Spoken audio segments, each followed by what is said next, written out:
Hi, my name is Lindsay Petty. I'm here with Ashley Samuelinas and Gina Kim for our presentation on global health issue malnutrition for Nursing 500 Foundations of Health Equity, Transcultural Nursing. Malnutrition is the central to Sustainable Development Goal 2, which is zero hunger, which seeks to end hunger, achieve food security, improve nutrition, and promote sustainable agriculture by 2030. Sustainable Development Goal 2 recognizes that food security requires not only enough food, but food that is nutritious, affordable, and sustainably produced.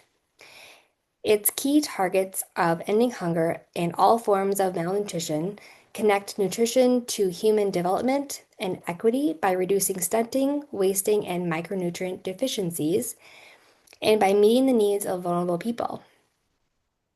Persistent undernutrition reflects poverty, food insecurity, and weak agricultural systems, while overnutrition and nutrition deficiencies reveal food systems focused on quantity over quality. Ultimately, Sustainable Development Goal 2 and malnutrition are interdependent. Addressing the structural and social determinants of malnutrition, which are poverty, gender inequality, conflict, and climate change, is essential to realizing a world where people have access to safe and nutritious food year-round.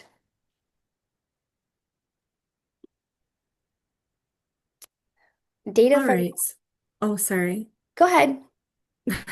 Data from 2024 reveals the magnitude of the crisis. Approximately 150 million children under the age of 5 were stunted, and 43 million experienced wasting, and 35 million were overweight, which is considered to be a form of malnutrition, according to the World Health Organization, UNICEF, and the World Bank 2024.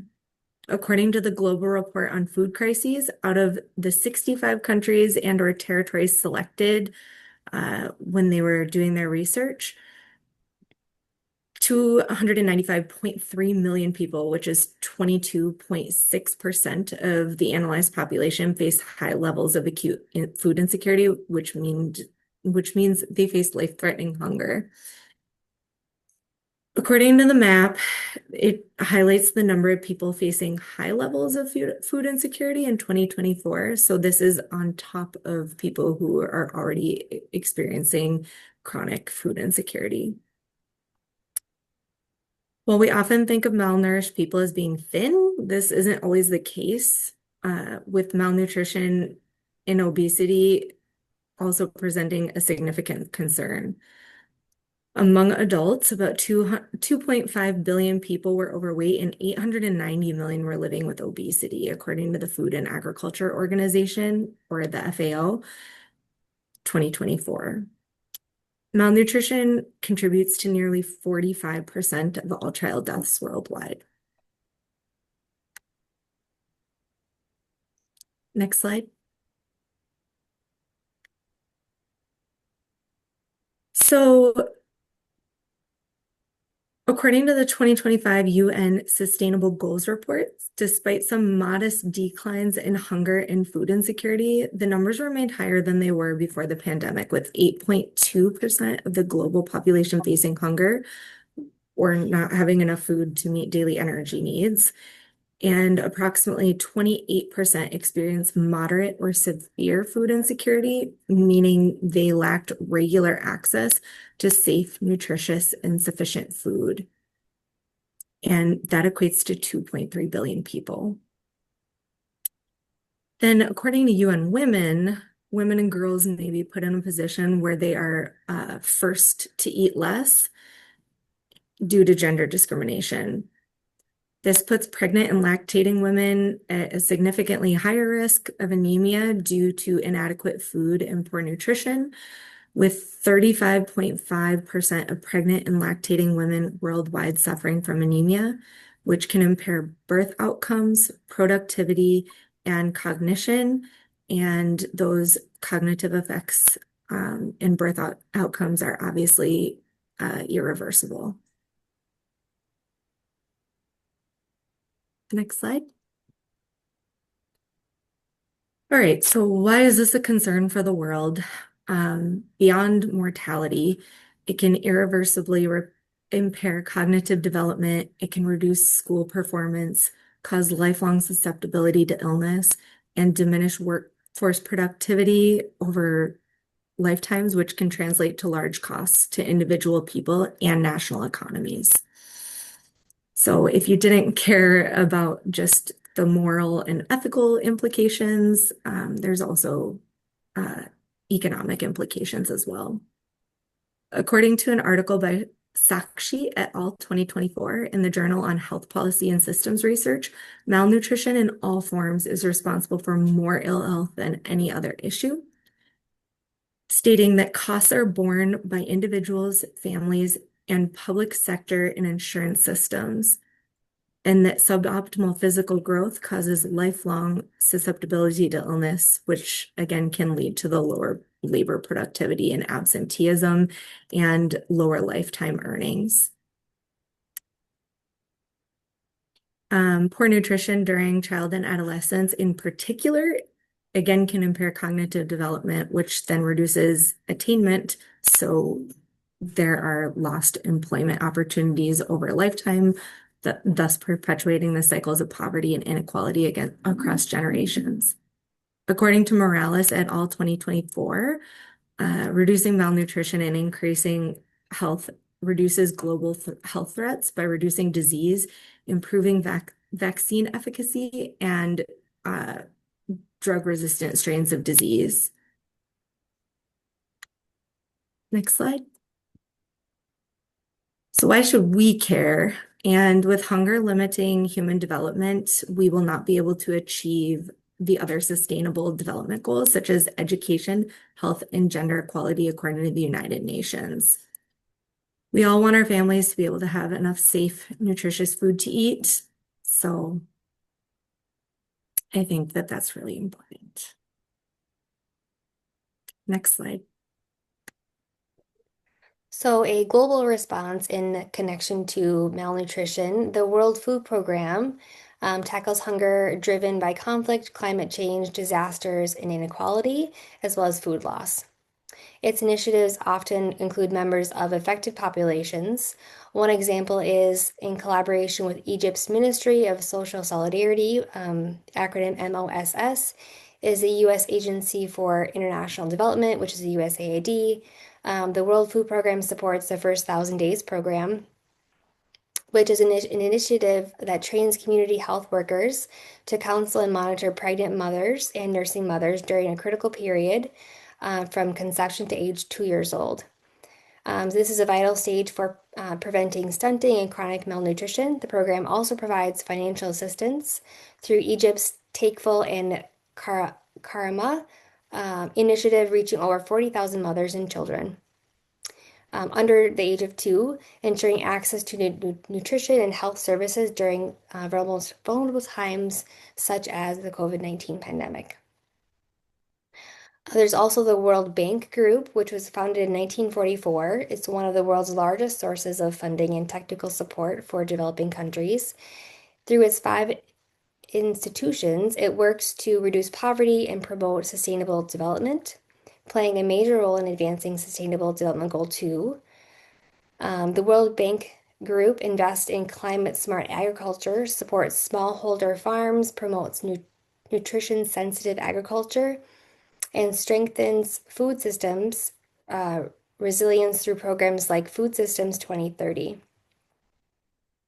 It also emphasizes gender equality and community leadership, recognizing women's essential role in global food production. Some examples of this are Ethiopia's Sustainable Land Management Project, which restores over 1 million hectares of land, improving smallholder yields and incomes. India's National Rural Livelihoods Project, which expands financial access and training for 9 million rural women. And then Latin America's Territorial Development Project, which advances archaeological farming and biodiversity protection. These efforts collectively link agricultural productivity, environmental and protective improvement, nutrition. And then last, we have the Global Agriculture and Food Program, which was established in 2010. It provides financing and technical assistance to strengthen agriculture and food systems to low-income countries. This is managed by World Bank and then partnered organizations. GAFSP funds projects that builds resilience, market access, and climate smart agriculture while prioritizing gender equality nutrition. It supports smallholder farms, producer organizations, and rural communities through grants, concessional loans, and blended finance mechanisms. As of 2024, this has financed over 320 projects in 55 countries, benefiting more than 16 million farmers worldwide. Together, these global efforts illustrate how coordinated international action linking agriculture, nutrition, and inequality drives progress towards ending hunger and achieving Sustainable Development Goal 2.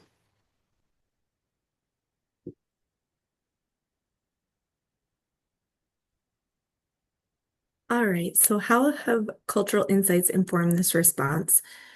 With broad global initiatives, it can be really difficult to address cultural diversity, leaving some nations grappling with how they're going to achieve meaningful implementation of these initiatives. While some success has been gained with agricultural considerations and improving regenerative agriculture and other farming practices to help improve malnutrition, issues surrounding women and in indigenous groups can sometimes fail to address complex interconnected factors. For example, the World Bank Group and the First 1000 Days program promote exclusive breastfeeding, and there are various cultural, sociological, and economic factors that can affect the translation of breastfeeding initiatives into practice. According to Oelana et al. 2021, herbal and medicinal preparations are commonly used among African people based on the beliefs that they ward off evil spirits and promote infant survival. To these people, feeding infants exclusively on breast milk is regarded as unrealistic and, further than that, a dangerous practice that puts infants at risk. Additionally, it's not easy to breastfeed at work, or refrigeration might be an issue, and other practical considerations. This is also part of why formula companies actively lobby against policies that support paid leave. So I think that this issue is really complex and really needs cultural consideration taken into account. Both women and Indigenous groups face challenges with UN representation as well. Only 13 of 193 UN member states had a woman as the head of the government in 2024, and UN rules state that primarily member states and non-governmental organizations with consultative status can interact with the UN, and Indigenous people are not considered NGOs or those non-governmental organizations. Ultimately, much could be done to implement culturally sensitive interventions into global planning on the Sustainable Health or Development Goals.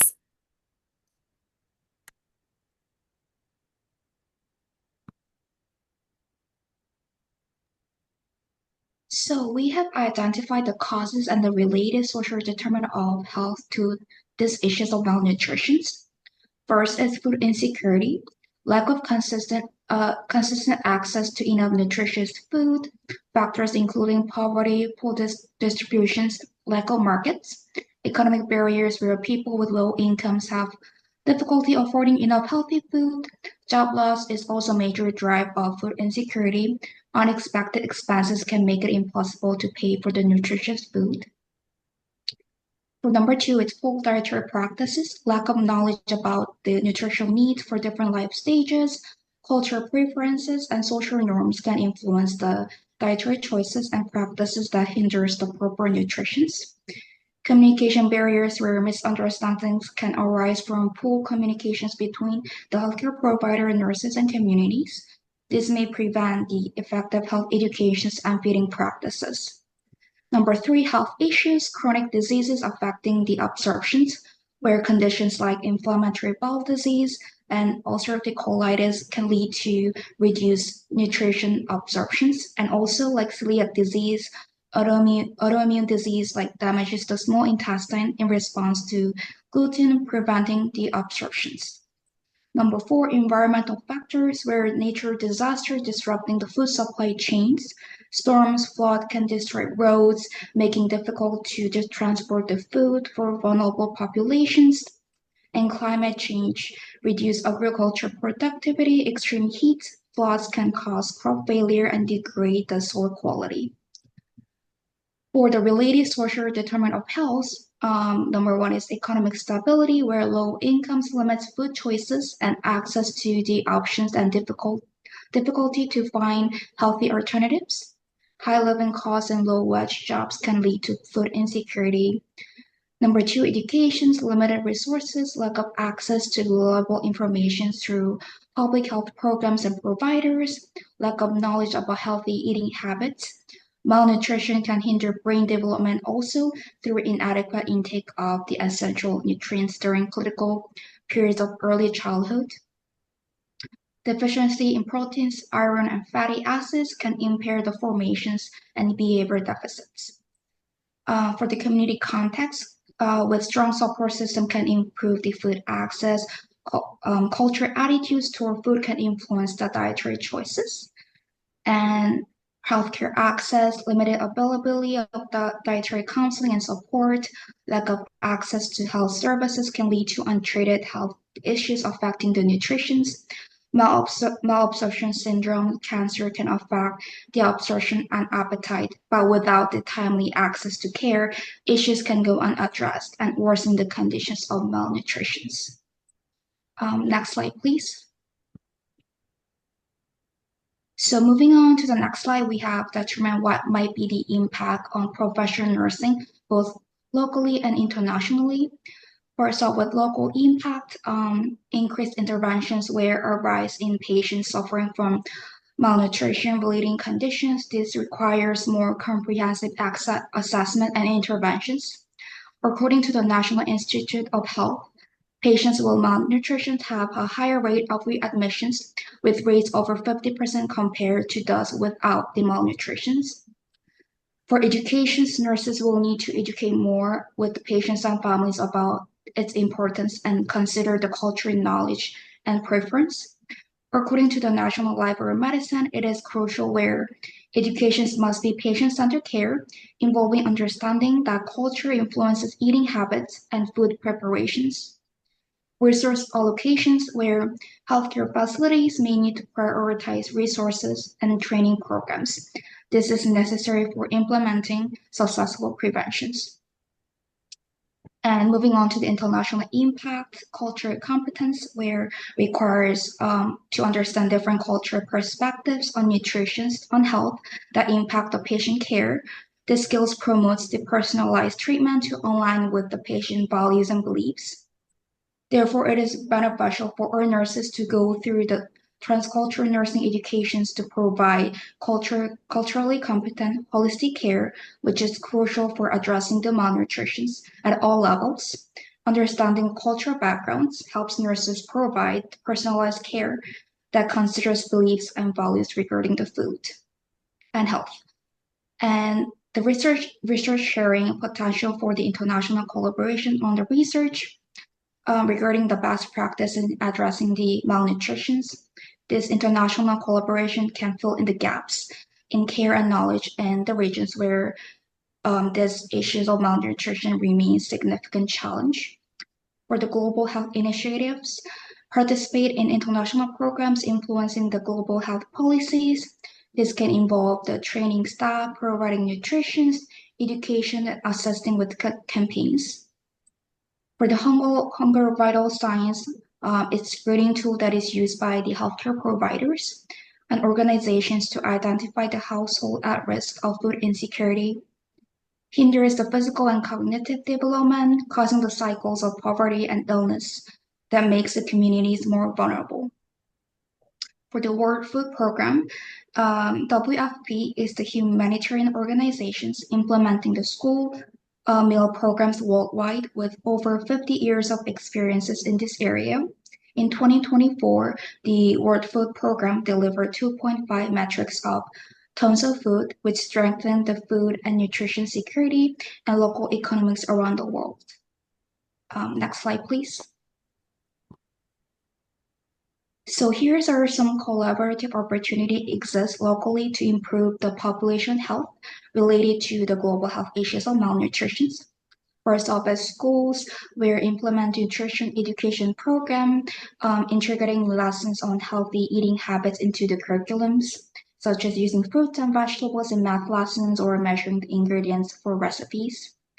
For the food banks, access to the nutrition food for underserved populations, providing more nutrition food leading to the increased consumptions of fruit, vegetables, improving the overall diet quality. For the community garden, improving the food security and nutrition by providing fresh, healthy produce that may be unaffordable for the vulnerable populations. And Food is the Medicine program approaches the focus on access to diet and nutrition related sources, where it involves the partnerships between the healthcare systems, food banks, community organizations, and government agencies to address food insecurity and diet related chronic diseases. Next slide.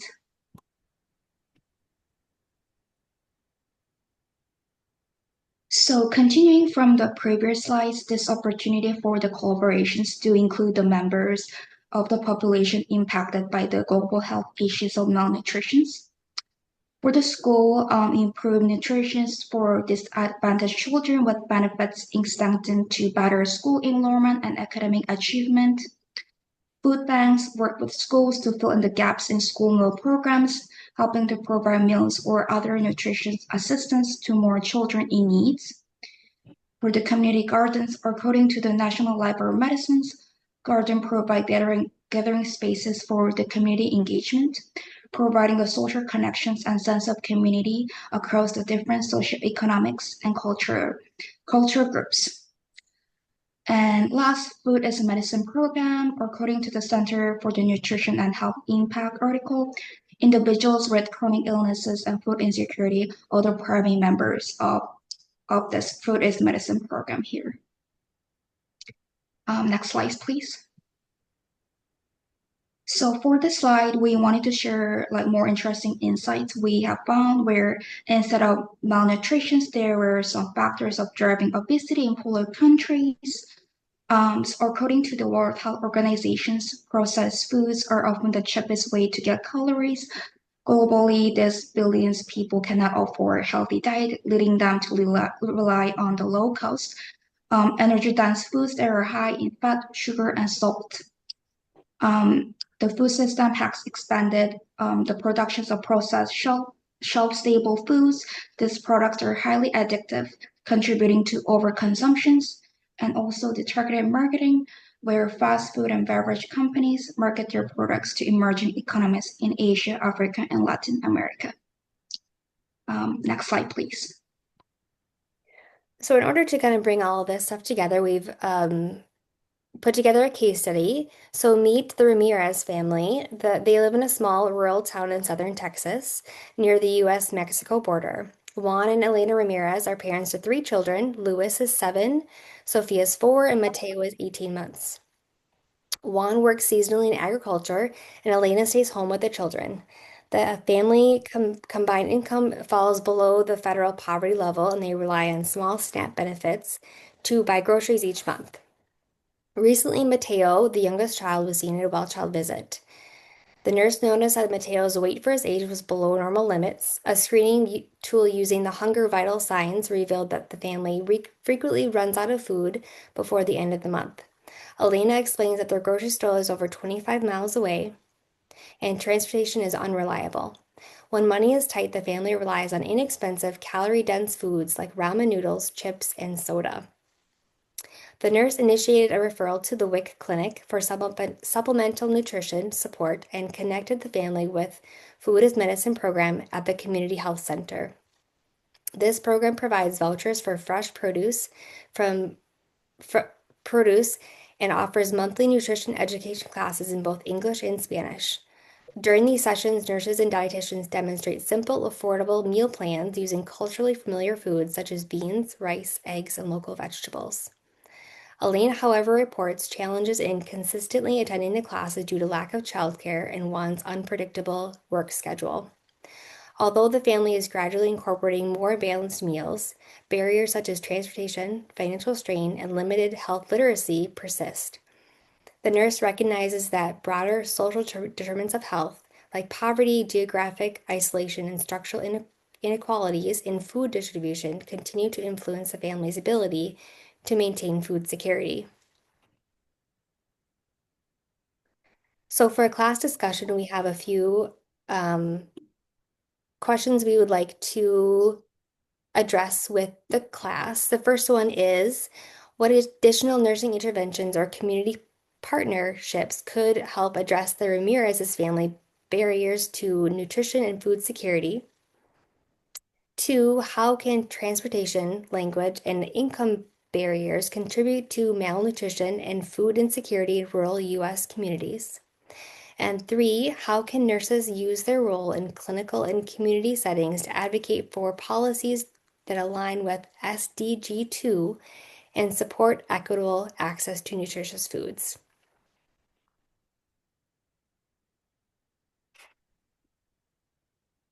So, for our conclusion, malnutrition continues to be one of the world's most crucial global health concerns affecting billions of people across all regions. It is both a cause and a consequence of poverty, conflict, and inequality. Sustainable Development Goal 2 offers a blueprint for eliminating hunger through integrated strategies that combine food security, health equality, and sustainable agriculture.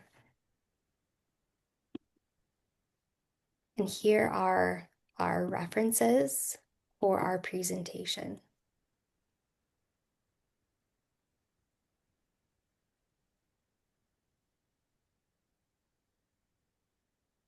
And thank you for watching. Thank you. Thank you.